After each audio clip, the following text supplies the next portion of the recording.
Hello, my name is Blazkin and welcome to my Abyss video. This is a little bit different from normal, but you know, it's been a while since I've done a challenge. Well, actually, it hasn't been a while since I've done a challenge, it's been a while since I've recorded one. And yeah, I thought this one would be a good one to record. I felt pretty motivated this time around. It was a pretty tough solo, and it was pretty obvious from the onset, I think.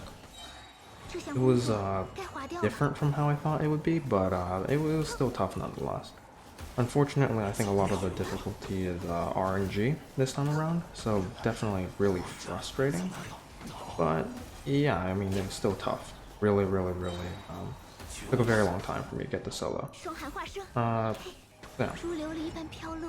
As for the RNG, I think I'll go ahead and talk about it. It's really all Chamber 3. Chamber 1 and 2, very straightforward, very simple. They're extremely easy. There's really not much to talk about with Chambers 1 and 2. You know, it's just deal damage, dodge the hits, that's it, right? Like, very simple, very basic. There's really nothing else to say. They're very easy. Did not take me very long to do the first two chambers. But the third chamber is a different story. The third chamber is it's a house. I mean, it is really rough. There are really two forms of RNG that I'm dealing with the way I'm running Chamber 3. And it's pretty much damage in terms of, you know, getting hit and grouping.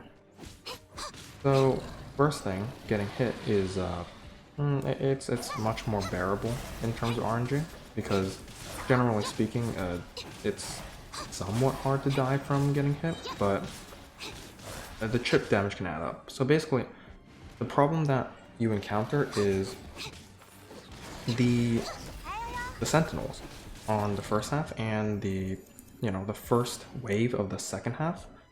They all have the same sort of move where they have this little field of damage, kind of like a Bennett burst, where they just continually deal damage in that field. And it's pretty tough to dodge it.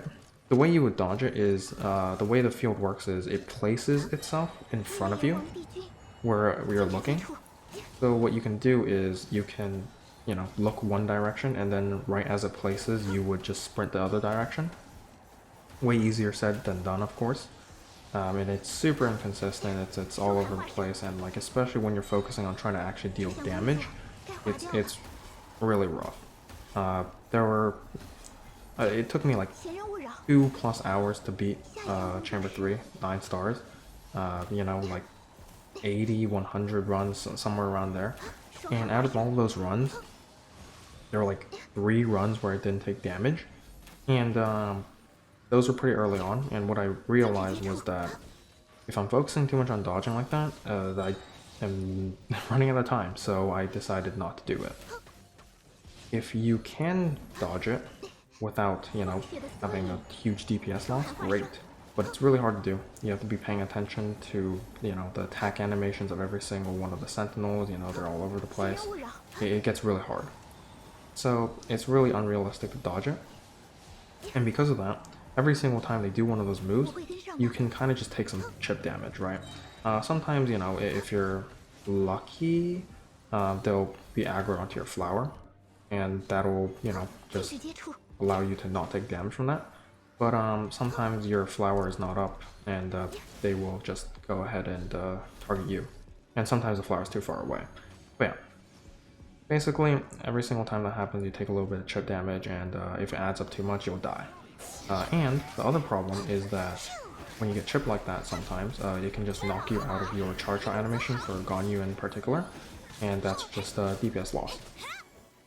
Yeah, definitely a little bit frustrating, but the other form of RNG is with grouping. This one's significantly more frustrating, significantly more relevant, I think. And basically what this RNG is you have 4 waves, and each of them have random ways that the mobs will group. So the first wave is fine because it's the first wave, so if you don't get a grouping, you just restart. But it's the snakes, pretty simple, you know, you group them by standing on one snake, and then the other one will hopefully group, and if it doesn't, you just reset. The second wave though, and the third wave, they're kind of the same, are problematic. because basically the second wave, it's already grouped. It's pre-grouped for you. The problem is that they have a move, the Triangle Sentinels, they have a move where they like run away from you. So you can get screwed because they ungroup themselves. And that's, you know, like a huge damage loss because you're not AoE damaging them. Really rough. For Gun, you have like, if both of them ungroup, I can like lose upwards of like 30 seconds, right? And with one of them not grouped, like I can lose like 20 seconds, right? Like it's pretty rough, right? Like my times vary all the way from like a minute to like a minute 40 because of the grouping nonsense. So it's really rough. It's even worse for the Huta half because they're not pre-grouped, even though they'll generally speaking just group themselves at the beginning. But it's worse for Hu Tao because she doesn't have as much AoE. So yeah, the Hu Tao run varies from like a minute and like 20 to like 2 minutes roughly. So yeah, a lot of variance and it's pretty rough. You have to get really good grouping and get really lucky. Also, the fourth wave, the last wave on the second half with Hu Tao, you also can get screwed by the Grader if he decides to run away and you don't hit his legs in time. Then you're just going to get DPS loss from him doing that. So yeah, that's pretty rough. Generally speaking, you can prevent it, but sometimes, you know, if you're not accurate, you'll just take a hit and just die. So yeah, pretty rough. But yeah, overall, a ton of RNG in this Chamber 3. So, you know, an immense amount of variation in terms of times. Unfortunately, today's Abyss cards were just really terrible, right? Like 25% health because better than EM, and then second chamber, EM's completely useless, so I just, you know, decided to make it easier on myself with the healing. And then third chamber, burst damage bonus. It's super tight because of how bad the cards are, but so be it. That's how it is, I guess. And I'd assume that's the same for everybody. Unless you're super well built and you're just like one-shotting everything, right? But yeah, if you're having trouble 9-starring and you're really close, you know, you can probably get better grouping RNG to 9-star, but it's definitely frustrating. But yeah, overall, I had fun with this Abyss, honestly. It was really frustrating with the RNG and whatnot, but even then, I mean, it was still really fun. I enjoyed it, kind of. Very exciting when I got the 9-star, you know, I got pretty hyped, but yeah, overall, not easy, really tough.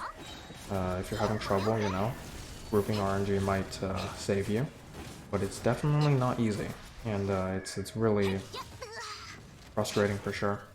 Really hard to just keep running over and over again and then just get your run ruined because something doesn't group. But hey, that's what you have to deal with sometimes. This, you know, I'd call it artificial difficulty, honestly. But yeah, it is what it is. I think this is super, I don't know, this isn't the hardest Abyss I've ever soloed, but it's definitely the most frustrating. I've had harder solos mechanically, but I mean, the RNG is definitely infuriating on this one. Yeah, there we go. I actually had a run where I was 1 second off a 9-star. Super painful, but yeah. There we go, 9 stars. Pretty cool. Very, very, very fun. And yeah, I'll go over the builds here. You guys can pause the video to look at them if you want. But yeah, with that being said, thank you guys so much for watching for this video. I hope you guys enjoyed it. If you did, leave it a like, comment down below if you have anything interesting to say. And yeah, subscribe to my channel if you want to watch more content like this. And yeah, hope you guys enjoyed. I'll see you guys next time. Bye.